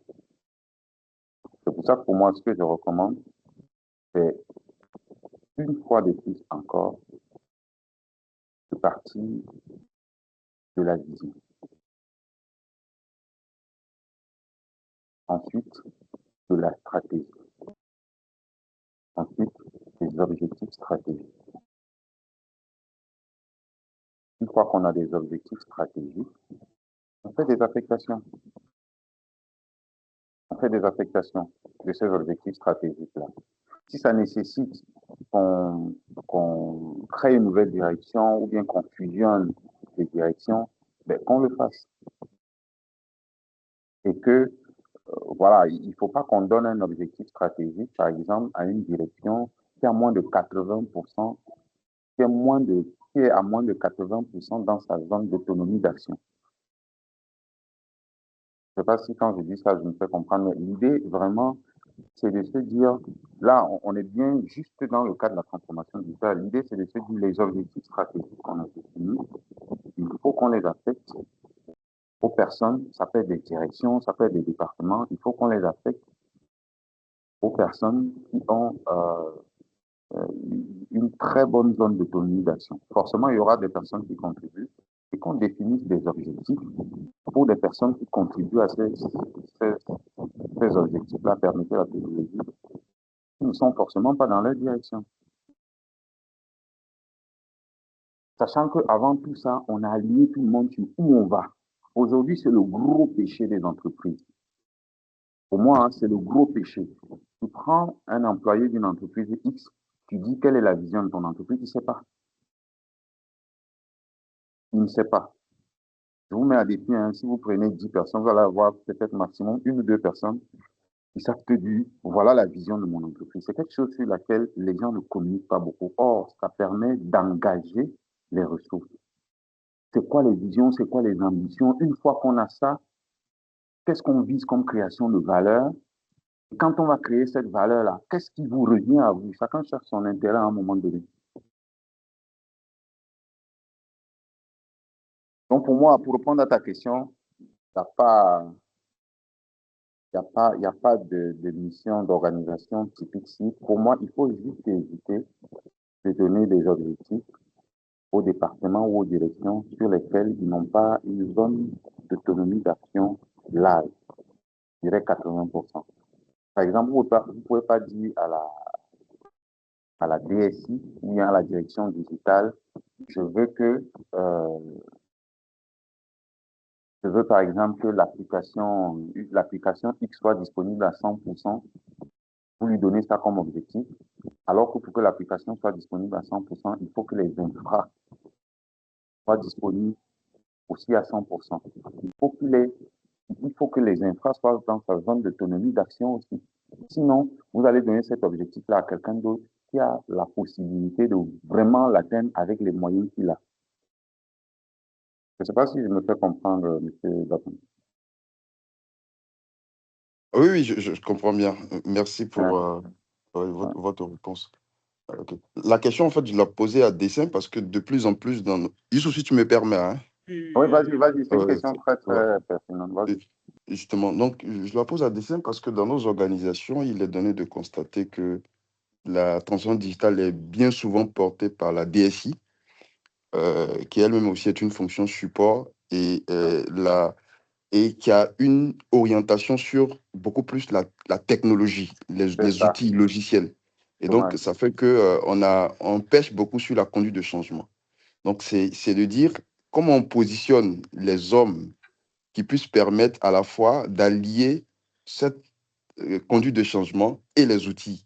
Est-ce que ça serait bien que ça soit à la DSI qui puisse porter, j'ai envie de dire, majoritairement les projets digitaux ou les projets de transformation digitale, où il faut une équipe qui soit positionnée autrement, avec une sorte de pouvoir d'action sur l'ensemble des directions pour les embarquer véritablement dans cette transformation? Très bien, c'est un bon exemple. Et je vais te répondre clairement. Dans ton cas, pour moi, laisser la transformation digitale à la DSI, ce sera un échec. Pourquoi? Parce que la DSI, par nature, comme tu l'as dit, hein, elle pense technologie. Tout comme je le disais tout à l'heure, laisser l'architecture aux développeurs, c'est une erreur. Pas parce que le développeur ne peut pas faire de l'architecture. S'il est dédié à l'architecture, peut-être qu'avec une formation, il peut le faire, mais dans son esprit au quotidien, il est formaté juste pour développer. Tout comme la DSI, par défaut, c'est vraiment l'infrastructure, vraiment la technologie, quoi. Ils pensent très peu business. Or, la digitalisation doit penser business. Pour moi, c'est du business, quoi. On ne fait pas la digitalisation pour faire la digitalisation. On fait la digitalisation parce qu'on va chercher de la valeur. Maintenant, pour ton contexte, est-ce qu'on laisse à la DSI ou bien on mélange? Non, pour moi, si j'ai un cas pareil devant moi, ce que je recommande, toute la stratégie sur la digitalisation et le développement, je le confie à quelqu'un ou un département, une direction qui fait la digitalisation. Et tout ce qui est exploitation de ces outils-là, en termes de taux de disponibilité, taux de ceci, taux de cela, je le laisse à la DSI. Parce que je ne peux pas donner cet objectif-là, par exemple, à celui qui fait la stratégie, le développement, la digitalisation. Non, maintenant, je fixe des SLA et des contrats d'interface. Je n'ai pas besoin de les fixer, ces deux directions, il faut se les fixer. Ça veut dire que la digitalisation, il développe et il s'accorde avec la DSI sur quelles sont les conditions de transfert à l'exploitation. Comme la DSI a les technos, l'infrastructure et tout, c'est dans sa zone de compétence. Et on lui fixe un objectif sur la disponibilité. Par contre, côté digital, je vais lui fixer des objectifs sur l'utilisabilité, sur le NPS, sur d'autres choses qui dépendent fortement de lui. Et donc, à un moment donné, niveau stratégique plus haut, je vais les pousser à travailler ensemble parce que leurs destins sont liés pour atteindre l'objectif final. C'est ce que je proposerais un point cas pareil. Encore une fois, pour moi, il n'y a pas d'organisation modèle. C'est vraiment en fonction des circonstances, en suivant la méthodologie, adapter l'organisation existante à la cible qu'on veut avoir. Merci bien, M. Thio. Merci. Merci. Merci pour vos réponses. Je pense que ça s'éclaircit au fur et à mesure. On va continuer avec une autre question qu'il adresse cette fois-ci les KPI, mais pas les KPI techniques. La question, c'est comment une entreprise peut mesurer concrètement le retour sur investissement des initiatives digitales ou data au-delà des simples KPI techniques. Je pense qu'il y a beaucoup de personnes sur la conf qui peuvent répondre à cette question. C'est au cas par cas, hein. C'est au cas par cas. Je vais quand même prendre un cas pour illustrer. Prenons l'exemple d'une entreprise qui digitalise son service client. On n'a plus besoin que les clients viennent en agence pour faire peut-être renouveler leur abonnement, ou bien pour soumettre leurs problèmes, ou bien pour je ne sais pas moi trop quoi. On n'a plus besoin de ça. Première chose qu'on va gagner, c'est qu'on n'a plus besoin d'une grosse agence où il y a des chaises avec des rangs à l'extérieur, avec des bâches. On n'a plus besoin de ça. La bâche, là, ça coûte de l'argent, non? On n'a plus besoin de ça. On n'a plus besoin de payer un gros loyer. On n'a plus besoin d'installer des chaises et des bâches. On n'a plus besoin des agents de sécurité qui vont vérifier qu'il n'y aura pas de bagarre liée au fait que non, tu as occupé mon rang. Non, j'étais ici, je suis venu à 5 heures. Derrière, il y a un problème d'image de marque. Ça, c'est une première chose. Deuxième chose, on n'a plus besoin d'avoir 10 conseillers clients en agence. Ça, c'est des frais. Sur l'année, ça va coûter combien? On peut évaluer. On n'a plus besoin de ça. On n'a plus besoin de payer des frais de clim pour je ne sais combien de personnes. On n'a plus besoin. Donc, il faut évaluer ça. Et puis, tu préserves aussi ton image de marque. Tu évites certains scandales et autres. Donc, tu évalues tout ce que tu vas plus dépenser. Et puis, tu évalues le coût de ton investissement. Peut-être pour digitaliser, tu as utilisé un serveur avec, je ne sais pas, 5 CPU, 20 gigas de RAM, je ne sais pas. Essaye d'évaluer ça avec les coûts de consommation énergétique de l'année. Et puis, tu fais la balance. Ça va te donner ton ROI. Ton ROI, c'est à partir de quel moment tu réussis à économiser la quantité d'argent que tu as utilisé pour faire ton investissement. Par exemple, ton investissement a coûté 100 000, je dis n'importe quoi, et que les charges que tu réussis à économiser, c'est des charges de 80 000 disons 50 000 par an. Tu vois que tu auras ton ROI au bout de 2 ans. Et puis le reste du temps, ce sera le gain. Si tu fais un TCO sur 5 ans, ça veut dire que sur 5 ans, tu traites la valeur. La valeur, ce serait 150 000. Ça, c'est un exemple lié à l'optimisation des coûts. On peut avoir un autre exemple lié au CA incrémental directement. C'est-à-dire que tu prends un modèle IA qui réussit à proposer à tes clients un service qu'ils n'achetaient pas avant. Je prends l'exemple de Telco. J'ai fait beaucoup de temps dedans. J'ai dit tout à l'heure dans ma présentation que tu peux mettre en place un CBM qui te permet de créer les personas de tes clients. Quand je dis persona, c'est un terme plus marketing. C'est de créer des profils clients. C'est-à-dire avoir des informations sur le client, sur son comportement, sur ce qu'il aime, sur ce qu'il n'aime pas, sur ses habitudes, de manière à lui donner l'impression que tu sais exactement ce qu'il veut. Bon, avant, il achetait juste un forfait mensuel. Et peut-être tu as remarqué qu'il allait beaucoup sur YouTube et que quand ça finissait au 15, il n'achetait plus. Donc, tu as analysé les trucs, tu as remarqué ça, tu lui proposes une offre YouTube le 15 à vil prix. Sachant que tu as déjà la data, il consomme, il ne consomme pas à vil prix et qu'il achète. C'est un CA en plus que tu vas comptabiliser. Après, tu vas regarder ton CBM te consomme quoi. Peut-être que ça ne te consomme même rien. Peut-être que tu aies fait ce use case-là ou pas, tes charges n'auraient pas changé. Là, tu es en train de créer de la valeur.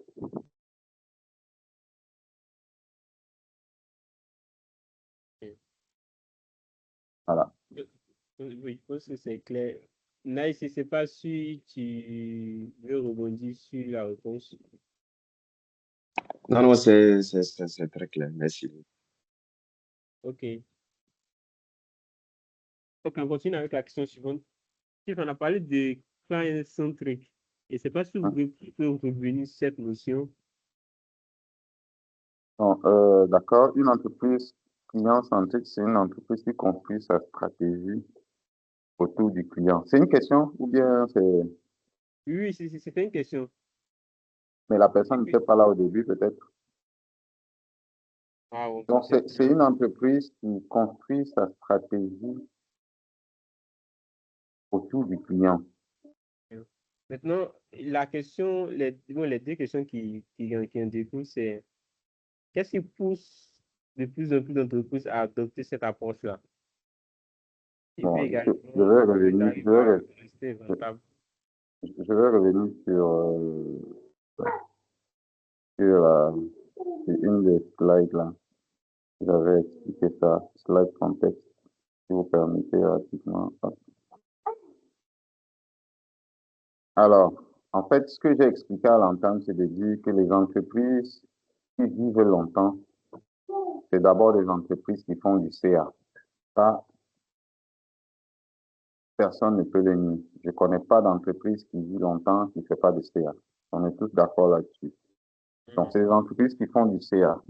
Et je dirais qu'ils font de la croissance du CA. À défaut de rester constant, il faut croître. Il faut que le CA croît. Or, on est dans un environnement concurrentiel où le domaine d'activité dans lequel on intervient très souvent est sujet à des concurrences accrues. Ça veut dire que les clients ont le choix. Les clients ont le choix. Donc, je reprends. Une entreprise pérenne, c'est une entreprise qui sait réaliser du CA d'abord. D'abord, les autres conditions peuvent venir après. Elle sait réaliser du CA, elle sait faire de la croissance du CA.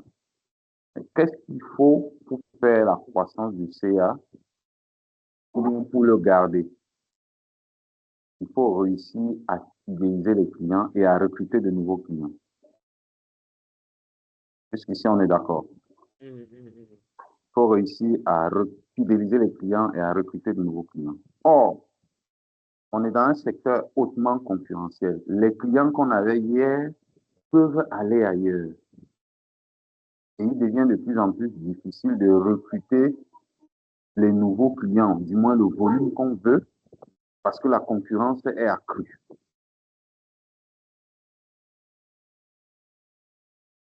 Finalement, qui est capricieux? C'est le client qui est capricieux. Il faut faire ce que le client demande pour espérer qu'il vienne chez toi et pas chez le concurrent. Et ça, c'est sur tous les plans. C'est pour ça que les entreprises, et c'est ça qu'on appelle construire toute sa stratégie centrée sur le client, donc stratégie client-centrée. Or, quand on parle de la stratégie globale d'une entreprise, et c'est ça qui est sur le point 2 là, c'est sa stratégie d'innovation, sa stratégie marketing, sa stratégie commerciale, sa stratégie expérience client et j'en passe. Donc, c'est penser son développement sur ces différents axes-là en se posant toujours la question que veut le client? Si je prends l'axe de l'innovation, les entreprises aujourd'hui qui sont pérennes, qui évoluent, innovent. Mais il ne faut pas innover pour innover. Avant de se lancer dans l'innovation, l'idéation et tout ça, il faut se poser la question, que veut le client? Tu peux faire par exemple un focus group avec les clients potentiels et leur dire, voilà, je veux lancer telle offre, qu'est-ce que vous pensez de cette offre en tant que client? Ça peut être un échantillon représentatif, on appelle souvent ça les focus group, pour savoir ce que les clients attendent. Aujourd'hui, par exemple, si c'est une entreprise qui fait dans le resto, que veulent les clients aujourd'hui en termes d'offres de services de restauration? Que veulent les clients d'Abidjan? Que veulent les clients de Korogo? Que veulent les clients de Douala? Que veulent les clients de Yaoundé? Il faut se poser cette question-là. Il ne faut pas juste dire, je veux créer un nouveau restaurant high-tech. J'ai vu ça à Londres. Il y avait des limites. C'est ça que je veux. Ça, tu n'es pas client-centrique. Oui, tu as vu ça, mais est-ce que ça va intéresser tes clients là où tu veux te déployer? Donc, le simple fait de se poser cette question-là t'amène à faire de ce qu'on appelle des études de marché, d'interroger les clients potentiels pour voir à peu près ce qu'ils veulent et faire ton innovation sur la base de ce qu'ils veulent. Idem sur la partie marketing.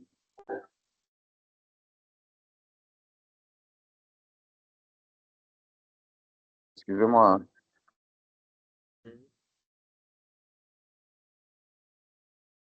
Elle a baissé.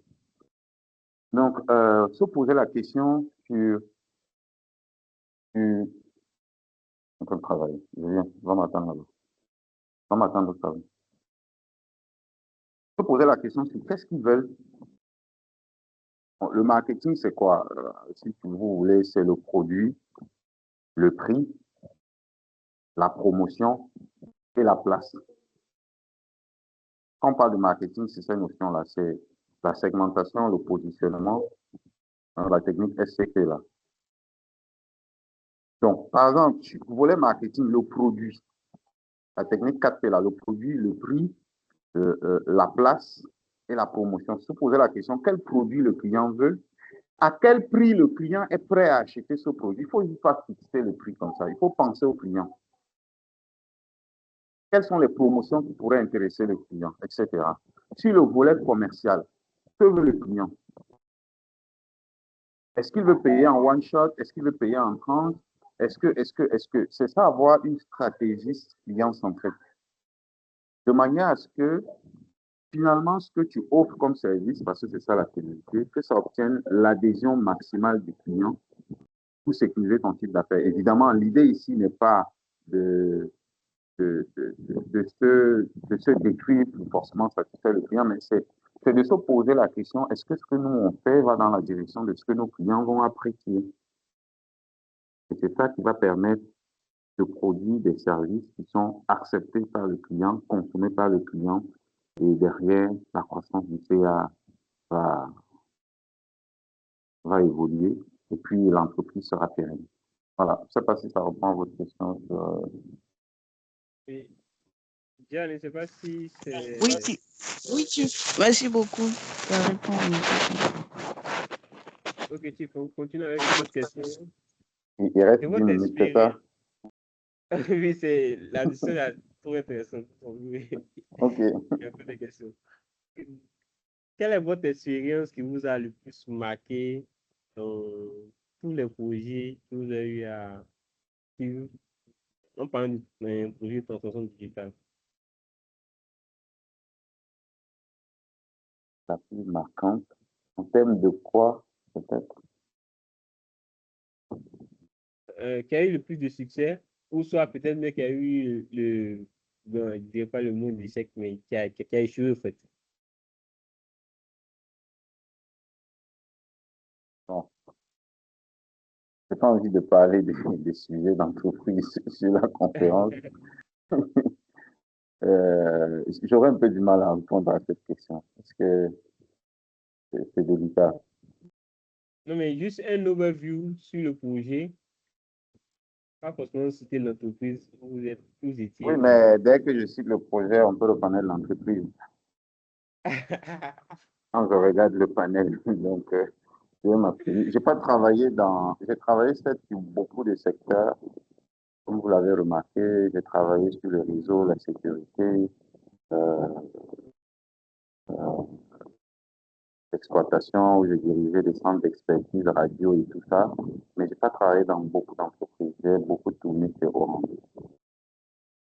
Donc mon univers, c'est un peu Orange, voilà. Donc c'est Ok, facile, dès que je cite un projet, on saurait de quel Orange il s'agit.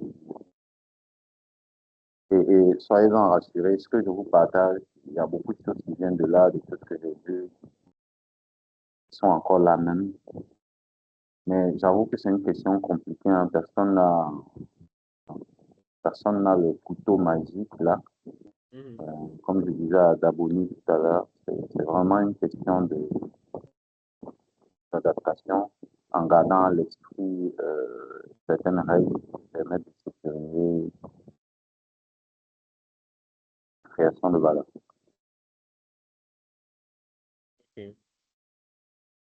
Est-ce Par que contre, quelqu'un d'autre... en offre, je pourrais le donner en offre, ça pourrait être possible. Je sais pas D'accord, si parce que... l'école avec 45, 50 personnes, ça va vite avec les réseaux sociaux. Ok, pas de souci. Ok, d'autres questions venant du public? Parce que la masterclass tire à sa fin, on est déjà à midi.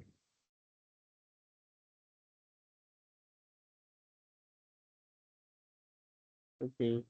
Ok, Alors, donc, je voudrais vous remercier pour votre présentation et vos réponses à nos différentes questions. Je pense que c'est encore plus clair dans notre tête. On a eu notre première séance sur la fonction digitale qui était orientée publique, où on parlait de l'administration publique, mais cette fois-ci, avec vos retours, vos expériences, encore pour finir de renforcer notre vision sur la transformation digitale. Donc, ok, pour terminer, on va vous donner le mot de fin. ok. Merci beaucoup, Youssouf. Merci à tous. Merci pour votre attention et de la richesse de vos questions. Ça m'a permis de mieux me creuser, essayer de répondre aussi efficacement que je pouvais, hein, à ces questions-là. Moi, ce que j'aimerais qu'on retienne ensemble, c'est que la transformation digitale, c'est pas qu'une question technique, l'expression de David Roger, là. Pas qu'une question technique. C'est d'abord une question personnelle, c'est d'abord une question humaine. C'est repenser les choses autrement, accepter de désapprendre, ne pas forcément faire les choses comme on voit les autres faire, ou bien comme on l'avait fait par le passé, se mettre vraiment à plat, pour repenser autrement, ayant comme pour boussole notre vision et notre stratégie. Je vous remercie à tous et je vous souhaite un excellent week-end. Ok, merci à tous. Et puis, on s'est dit next time pour notre prochaine session. Au revoir. Au revoir. Au revoir.